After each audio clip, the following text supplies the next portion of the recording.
जय श्री राम। आपका स्वागत है आपके अपने यूट्यूब चैनल परमेंद्र आचार्य एस्ट्रोलॉजर में। मैं परमेंद्र उपाध्याय। मित्रों, 19 दिसंबर 2025 दिन शुक्रवार को इस वर्ष की अंतिम अमावस्या पड़ रही है। यानी 19 दिसंबर 2025 को इस वर्ष की अंतिम अमावस्या पड़ रही है।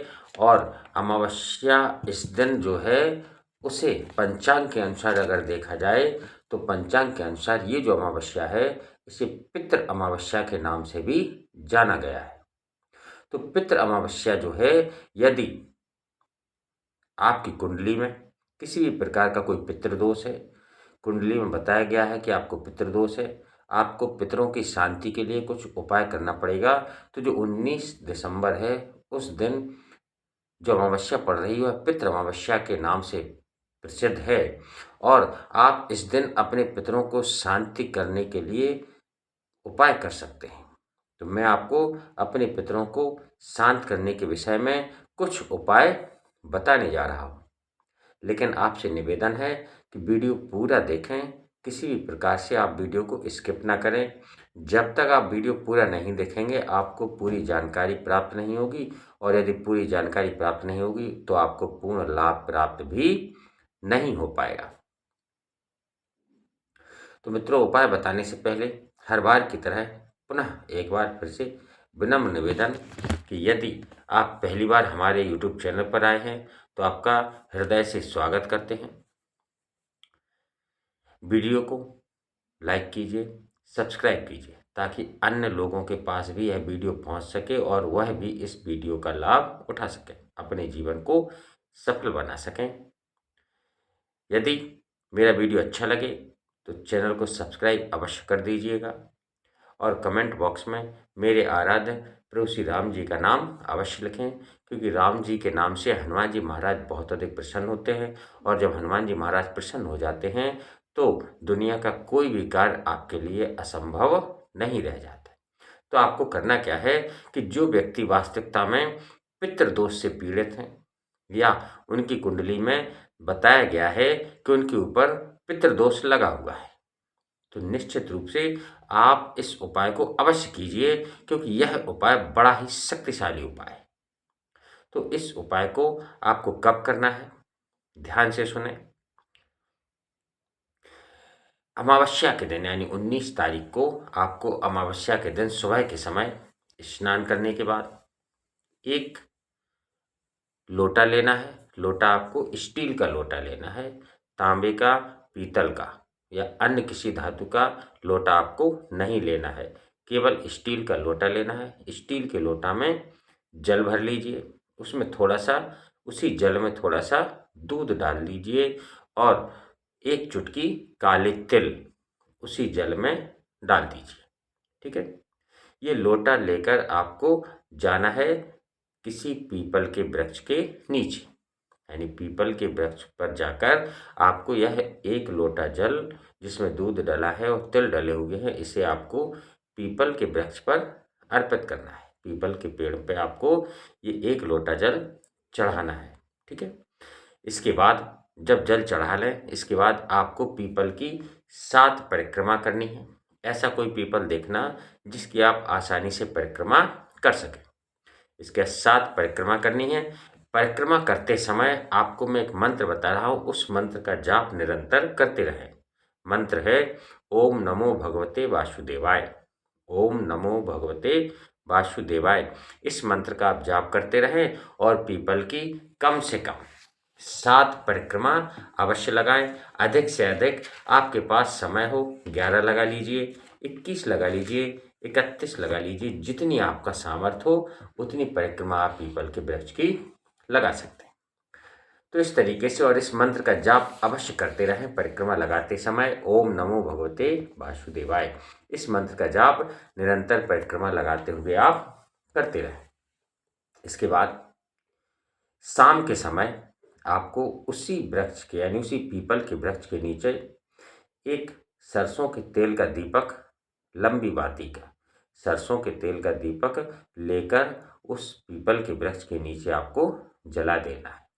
और साथ में 4 बतासे ज़रूर लेकर जाएं और 4 बतासे आप उसी पीपल के वृक्ष के नीचे रख दें। इस उपाय को करने से निश्चित रूप से मैं आपको विश्वास दिलाता हूँ कि आपका जो भी पितृदोष होगा, आपकी कुंडली में जो भी पितृदोष बताया गया होगा, जो भी पितृदोष लगा होगा, वह पितृदोष पूर्ण रूप से समाप्त हो जाता है। आपकी शादी में कोई अड़चन आ रही होगी, वह अड़चन समाप्त हो जाएगी। आपको धन की तंगी बनी रहती हो, धन की तंगी समाप्त हो जाएगी। यदि आपको अभी तक संतान का सुख प्राप्त नहीं हुआ है, तो आपको संतान का सुख भी प्राप्त अवश्य हो जाएगा।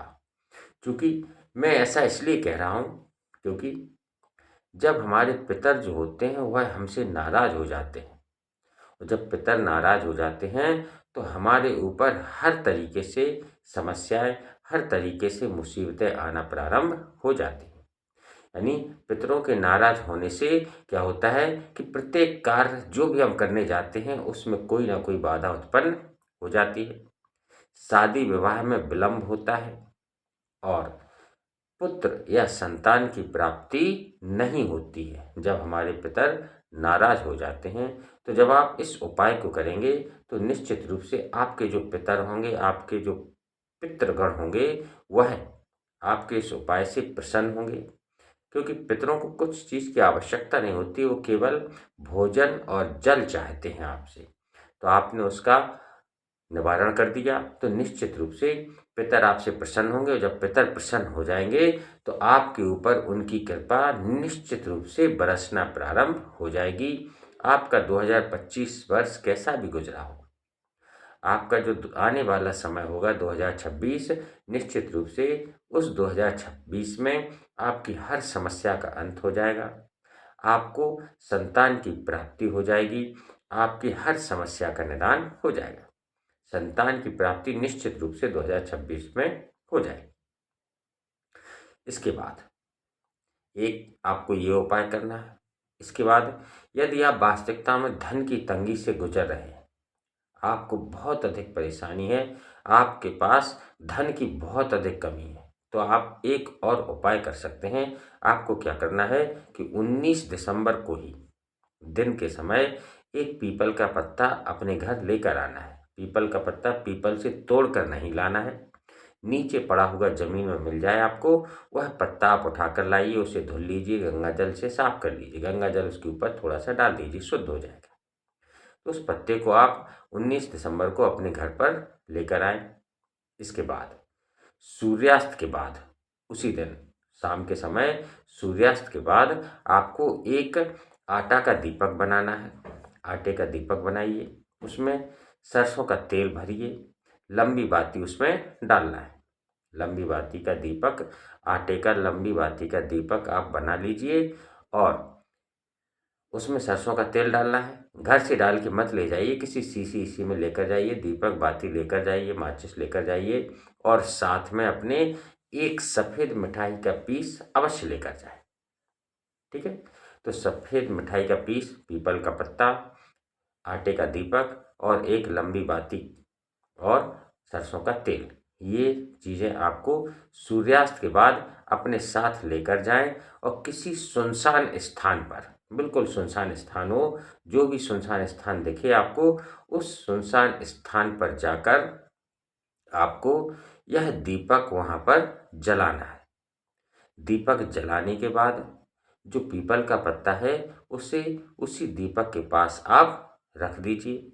इसके बाद उस पीपल के पत्ते के ऊपर जो सफ़ेद मिठाई आप लेकर गए हैं, उस मिठाई को उसी पीपल के पत्ते के ऊपर रख दीजिए और वहाँ से आप उठकर सीधा घर चले आएँ। इसके बाद आपको इस उपाय को करने के बाद यानी घर आते समय आपको पीछे मुड़कर बिल्कुल भी नहीं देखना है, चाहे कितना भी कोई बुलाए, कुछ भी कोई प्रयत्न करे, आपको पीछे मुड़कर नहीं देखना है। आप सीधा घर आइए, घर आने के बाद अपने हाथ पैर धुलकर घर में बैठिए। इसके बाद आप फिर किसी कार्य पर जाएं, तुरंत घर से बाहर ना निकलें। ठीक है? हाथ पैर धुलने के बाद आप घर में बैठे, आप इस उपाय को करेंगे, आप देखना 2025 में आपकी जो धन से संबंधित समस्या बनी हुई थी, वह 2026 के आते-आते किस प्रकार से दूर होना प्रारंभ हो जाएँगी और 2026 जो आपका होगा, वह वर्ष आपका खुशहाली से भरा हुआ रहने वाला है। आप स्वयं देखेंगे, स्वयं अनुभव करेंगे इस बात को।